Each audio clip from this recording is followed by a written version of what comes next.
नमस्कार, डिजाइनर विशेष में आपका स्वागत है। मैं हूं डॉक्टर प्रतीक श्रीवास्तव और मेरे साथ इस वक्त मौजूद है स्टूडियो में सिंगरौली की महापौर और मध्य प्रदेश आप पार्टी की प्रदेश अध्यक्ष रानी अग्रवाल। 2018 से पहले वे भारतीय जनता पार्टी में थी, लेकिन 2018 में उन्होंने भारतीय जनता पार्टी छोड़कर आपको ज्वाइन किया। विधानसभा का चुनाव लड़ी, बहुत दमदारी से विधानसभा का चुनाव लड़ी और महज कुछ हजार वोटों से वो चुनाव हार गई। लेकिन अगला चुनाव उन्होंने भारतीय जनता पार्टी को शिकस्त दी। अगले चुनाव में जो महापौर का चुनाव हुआ था और उसमें आपका खाता पूरे मध्य प्रदेश में पहली बार किसी नगर निगम में आपका खाता खुला, वो सिंगरौली नगर निगम थी, जिसका श्रेय रानी अग्रवाल जी को है। वो जिला पंचायत अध्यक्ष का चुनाव लड़ चुकी हैं। सरपंच से उन्होंने अपने राजनीतिक करियर की शुरुआत की है, 12 साल तक सरपंच रही हैं, बाद में जिला पंचायत अध्यक्ष का चुनाव लड़ी। और दूसरे मेरे खास मेहमान हैं मुकेश उपाध्याय जी, जो प्रदेश उपाध्यक्ष हैं आप दोनों का बहुत स्वागत है।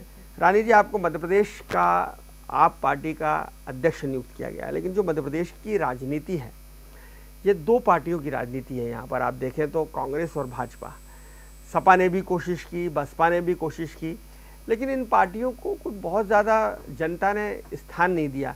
बसपा एक बार ज़रूर 12-14 सीट ला पाई थी और सपा 4-5 सीट ला पाई, लेकिन हमेशा ये स्थिति रहती है कि यहाँ की जो जनता है वो दो पार्टियों को सपोर्ट करती है। ऐसी स्थिति में आपके लिए क्या संभावना बनेगी, क्योंकि यहाँ तो दो ही पार्टियों का माहौल ज़्यादा रहता है? आपके चैनल के माध्यम से मैं पूरे मध्य प्रदेश की जनता को हाथ जोड़ के नमस्कार करती हूँ और साथ में ये कहना चाहूँगी कि मध्य प्रदेश की जनता के पास विकल्प नहीं था। एक बार बीजेपी, एक बार कांग्रेस। 75 सालों से जनता के एक आक्रोश था, उनके पास कोई विकल्प नहीं था और विकल्प के रूप में इस बार आम आदमी पार्टी है। उन्होंने देखा कि दिल्ली में किस तरह काम हो रहे हैं और पंजाब में भी वो काम हो रहे हैं। उन्होंने देखा कि दिल्ली में जो माननीय केजरीवाल जी हैं, उन्होंने शिक्षा के ऊपर, स्वास्थ्य के ऊपर, बिजली के ऊपर, पानी के ऊपर और महिलाओं की सुरक्षा के लिए और युवाओं के लिए रोजगार के लिए, किसानों के लिए हर तरह से उन्होंने काम किया और जो उन्होंने किया वो करके दिखाया। तो जनता जागरूक हो चुकी है, तो एक विकल्प के रूप में वो खोज रही थी, जो विकल्प इस बार उनको मिला। आपको महापौर आपने चुनाव जीता, आप पार्टी का खाता मध्य प्रदेश में खुला और अब आपको प्रदेश अध्यक्ष की जिम्मेदारी दी है, तो आपने क्या प्लान किया केजरीवाल जी के साथ मिलकर और अपने संगठन में मिलकर कि मध्य प्रदेश की 230 सीटों में से आपकी पार्टी 6 महीने बाद चुनाव होने जा रहे हैं, अब तो शायद 230-32 दिन ही बचे हैं चुनाव को, तो कितनी सीटों पर लड़ने की योजना है आपकी? हमारी जैसे कि हम सबके मध्य प्रदेश में पूरी 230 हर विधानसभा की सीटों पे चुनाव लड़ना है और संगठन लगभग हमारा बूथ तक बन चुका है और कुछ हमारे पास प्रत्याशियों के भी बायोडाटा सब आ चुके हैं और उस पे जैसा सर्वे के हिसाब से जून तक कुछ को टिकट दे दी जाएगी, घोषित कर दी जाएगी और इस प्रकार वो कारवां आगे बढ़ता जाएगा, चलता रहेगा। मुकेश जी, आप प्रदेश उपाध्यक्ष हैं, नगर निगम के चुनाव हुए, उसमें एक सिंगरौली को अगर आप छोड़ दें तो बाकी पूरे मध्य प्रदेश में कोई आपको पार्षदों के स्तर पे कोई बहुत ज़्यादा सफलता नहीं मिली? नहीं सर, ऐसा नहीं है। हमारा चूँकि इंदौर या उज्जैन वाला जो क्षेत्र था वहाँ हमें नहीं मिला, पर अलीराजपुर में भी हमारा पार्षद बना। हमारे खास पार्षद ग्वालियर साइड से काफ़ी निकले हैं, मुरैना में भी पार्षद बने हैं और अभी आज ही आपने न्यूज़ देखी होगी, हमारी बिजनौर की जो एक पार्षद है, सबसे यंग पार्षद है, वो भूख हड़ताल पर बैठी है अपनी नगर पालिका में टैक्सेस कम करने के लिए। टोटल मिला के पूरे मध्य प्रदेश में हमारे करीब 45 के आसपास पार्षद निकले हैं, तो ऐसा नहीं है। बहुत कम संख्या है। जिस तरह से आप विकल्प बनने की बात मैडम ने की कि हम विकल्प बन गए हैं और विकल्प की जनता हमारी तरफ देख रही, उसमें पूरे मध्य प्रदेश में अगर आपके 45 पार्षद हैं, मैं नहीं समझता कि कोई बहुत बड़ा उल्लेखनीय आंकड़ा है। निश्चित रूप से ये उल्लेखनीय आंकड़ा नहीं है, पर ये हमारी बहस है। हम लोग चूँकि पहली बार कोई चुनाव नगर पालिका नगर निगम के लेवल पर लड़े थे, ये हमारा फर्स्ट टाइम था। इससे पहले हम कभी चुनाव नगर पालिका नगर निगम में नहीं लड़े थे, तो ये एक चीज़ हमें दिखाती है कि हम अब बेसिक रूट तक धीरे धीरे पहुंच रहे हैं, क्योंकि नगर निगम या नगर पालिका के जो चुनाव होते हैं वो बिल्कुल स्थानीय मुद्दों पर लड़े जाते हैं। तो इस हिसाब से देखा जाए तो हमारी बहुत अच्छी इम्प्रूवमेंट थी। रानी जी, मैं आपसे सवाल करना चाहता हूँ, आपने भी केजरीवाल जी के बारे में कहा कि वो जो कहते हैं वो करते हैं और उन्होंने बहुत अच्छा काम किया शिक्षा के क्षेत्र में, स्वास्थ्य के क्षेत्र में, लेकिन जो शिक्षा मंत्री है मनीष सिसोदिया जी वो जेल में है, सत्येंद्र जी जेल में। जिस भ्रष्टाचार को मुद्दा बनाकर, जिस भ्रष्टाचार अन्ना आंदोलन में जिस भ्रष्टाचार को मुद्दा बनाकर केजरीवाल दिल्ली में सत्ता में आए, आज उन्हीं के मंत्री भ्रष्टाचार के आरोप में जेल में जा रहे हैं। कल केजरीवाल जी को सीबीआई के सामने हाजिर होना है। तो क्या आप इस बारे में अपनी प्रतिक्रिया देना चाहेंगे? अब देख रहे हैं कि केंद्र में मोदी जी हैं और उन्होंने ईडी सीबीआई का सहारा लेकर हमारे जो स्वास्थ्य मंत्री थे सत्येंद्र जैन जी और शिक्षा मंत्री थे हमारे मनीष सिसोदिया जी, उनको झूठे आरोप में उनको जेल में डाल दिया गया।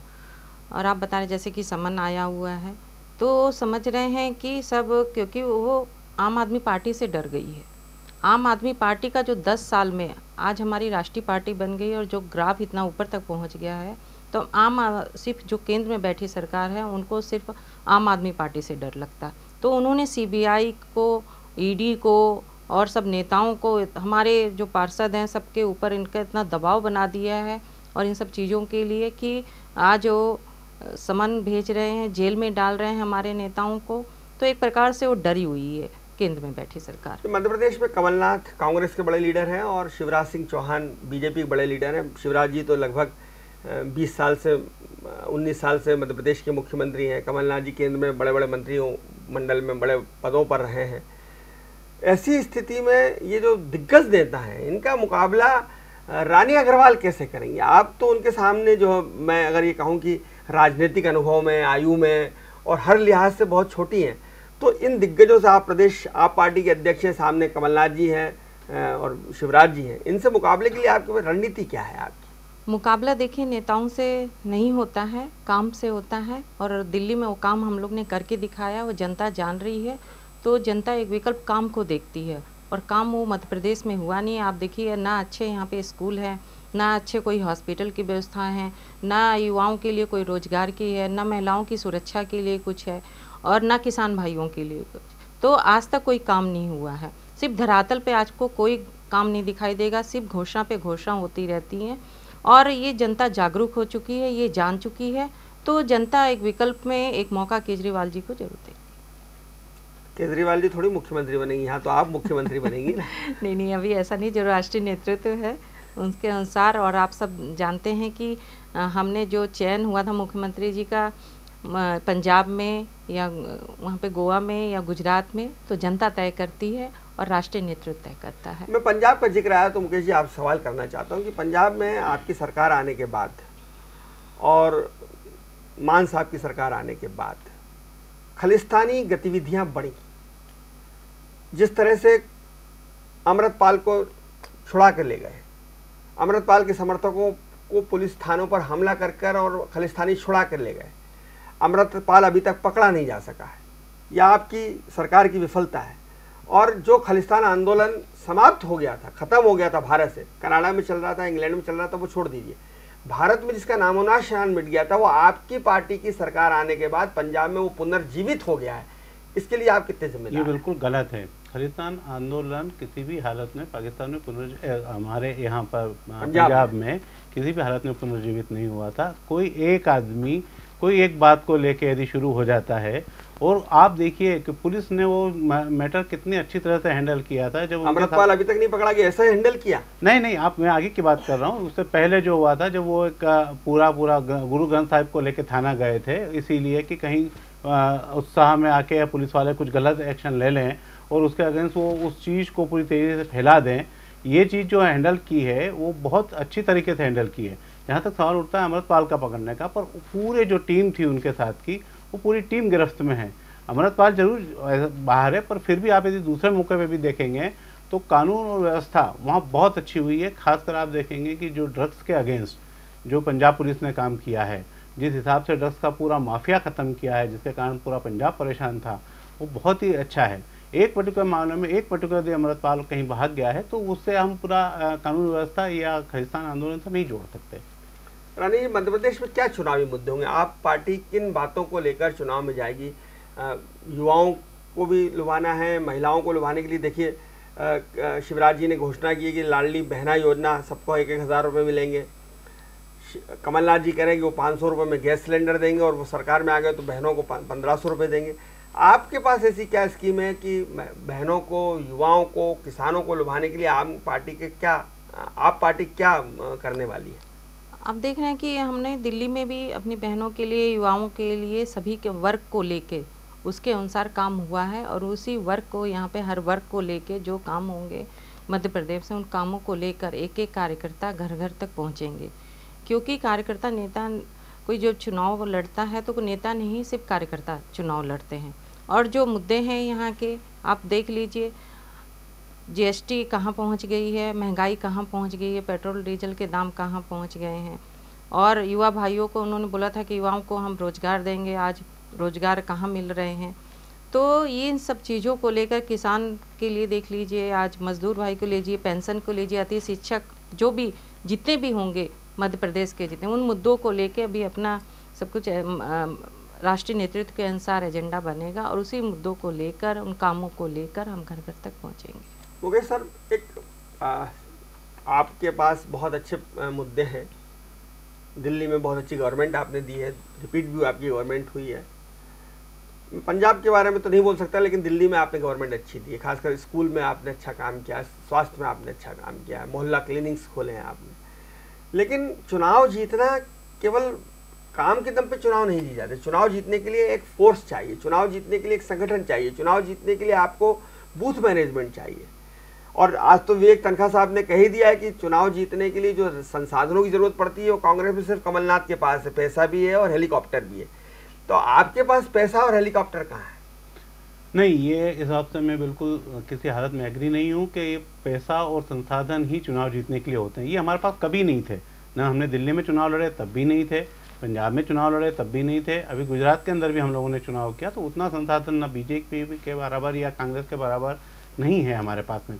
हमारे पास में कार्यकर्ता और सहयोगी लोग, हम लोग जो भी काम करते हैं, आपने खुद भी चुनाव गुजरात के अटेंड किए होंगे, हमारे पास में काफ़ी अच्छे कार्यकर्ता होते हैं जो घर घर जाके काम करते हैं। यही हालत हमने दिल्ली में की, यही पंजाब में की। संसाधन होना, संसाधन से मतलब पैसा नहीं है, संसाधन से मतलब कार्यकर्ता हैं, संसाधन से मतलब ये है कि हम हमारा एजेंडा कितनी अच्छी तरह से लोगों के ऊपर ला सकते हैं। और दूसरा है केजरीवाल जी पे विश्वास, क्योंकि ये अभी आपने पूछा था बहन से कि ये सब लोग वादे करते हैं, इन्होंने इतने बड़े वादे किए पर फुलफिल कितने नहीं किया। फुलफिलमेंट यदि कहीं हुआ है तो दिल्ली में हुआ है, फुलफिलमेंट यदि कहीं हुआ तो पंजाब में हो रहा है। ये चीज़ धीरे धीरे देश में लोगों के सामने आ रही है कि यदि इन्होंने कोई वादा किया है तो बहुत सोच समझ के वादा किया है, बहुत कैलकुलेशन का वादा किया है और ये पूरा होगा। तो यही हमारे मेन संसाधन होते हैं, लोगों का विश्वास हमारे ऊपर होता है, यही संसाधन होता है। पैसा ठीक है थोड़ा बहुत लगता है, पर ये हम लोग खुद इकट्ठा कर लेते हैं हमारे पास में। और होता क्या है, हमारे नेताजी केजरीवाल जी कहते हैं आपको क्या करना है, एक सिंपल पर्चा एक किसी कार्यकर्ता के थ्रू एक किसी मतदाता तक पहुंचाना है। यदि वो पर्चा हमने पहुंचा दिया और यदि वो पर्चा उसने पढ़ लिया तो वो वोटर हमारा पक्का है। बस वही हमें उतना ही खर्चा चाहिए, उतना ही संसाधन। रानी अग्रवाल, मैं आपसे सवाल करना चाहता हूँ कि पंजाब में मुफ्त बिजली देने की बात की, दिल्ली में मुफ्त बिजली देने की बात की, मुफ्त पानी देने की बात की, इस तरह की कोई स्कीम मध्य प्रदेश में आप भी लेकर आ रही हैं? अगर आपकी सरकार आती है और रानी अग्रवाल मुख्यमंत्री बनती है तो क्या करेंगे? नहीं, हमारी सरकार बनती है तो ज़रूर हम बिजली भी मुफ्त देंगे, पानी भी मुफ्त देंगे। जो हमने दिल्ली में किया है वही कामों को यहाँ पे भी करेंगे। अच्छे हॉस्पिटल बनाएंगे, अच्छे शिक्षा के लिए अच्छे स्कूल बनाएंगे और अपने किसान भाइयों के लिए मुफ्त पढ़ाई। बिल्कुल। पर ये मुफ्तखोरी देश की जनता के लिए उचित है क्या? आप देखिए दिल्ली में जो काम हो रहा है, क्योंकि दिल्ली में जनता हर जगह होती, जनता टैक्स देती है, उस टैक्स के आधार पर हम उन्हीं को वो देते हैं फ्री। अब आप देख रहे होंगे कि जो हम लोग ने वहाँ काम देखे, आज बजट देखिए दिल्ली का, कोई भी उनके ऊपर कर्ज नहीं है दिल्ली में। लेकिन आज मध्य प्रदेश में देखिए कितना कर्ज ऊपर चढ़ा हुआ है, आज बिजली कहाँ पहुँच गई है। तो आपने सिंगरौली में क्या क्या मुफ्त दे दिया? आप सिंगरौली की महापौर हैं, वहाँ क्या क्या मुफ्त दे दिया आपने? अभी तो हमारे 6 ही महीना हुआ है और आप देख रहे हैं कि विपक्ष में सरकार बैठी हुई है, काम करने नहीं दे रही है। और क्योंकि जो वहाँ पे सरकारी कर्मचारी होते हैं सब उन्हीं के पक्ष में होते हैं और बीजेपी का अध्यक्ष है, तो काम करने में बिल्कुल काम करने नहीं दे रहे हैं। और जिस प्रकार से काम करना चाहिए, आपका कहना ये है कि राज्य की सरकार सिंगरौली नगर निगम में आपको ठीक से सहयोग नहीं कर रही, काम नहीं कर रही, बिल्कुल बाधाएं पैदा कर रही है। बिल्कुल बिल्कुल। तो क्या किस तरह की बाधाएं राज्य की सरकार आपको डाल रही है? अब जैसे था कि हम वहाँ पे अच्छी इलेक्ट्रॉनिक बसें ला रहे थे, कि वहाँ पे एक कोल माइन है, प्रदूषण बहुत है, तो उसमें भी दिक्कत हो रही है। कह रहे हैं कि इतना कहाँ से कैसे होगा। हम चाह रहे थे अच्छा मोहल्ला क्लिनिक वहाँ पे आए अच्छे, क्योंकि आप देख रहे हैं कि जो सरकारी हॉस्पिटल हैं कितना उस चीज़ में जो होना चाहिए पब्लिक का इलाज, वो चीज़ इलाज नहीं हो पा रहा। तो अच्छे और मोहल्ला क्लिनिक आएंगे, दूर नहीं जाना पड़ेगा, पास में ही इलाज हो जाएगा। उस चीज़ों को आगे नहीं ला रहे हैं वो। और भी चीज़ें थी कि हम चाह रहे थे कि कोई आज बजट जो सिंगरौली का बजट था उसमें आज बल्कि हमारे पास बजट बहुत है, जो चाहें हम कर सकते हैं उसमें, लेकिन जो हमारे थे कि जनता के हित में काम थे उन कामों को करने से वो बिल्कुल रोक रही है। जिस तरह से अड़ंगे डालती है राज्य की सरकार, जैसा आपने कहा, तो कटनी की महापौर जो थी वो बीजेपी में चली गई, इसी तरह से उन्होंने कहा काम ठीक से नहीं करने दे रही सरकार।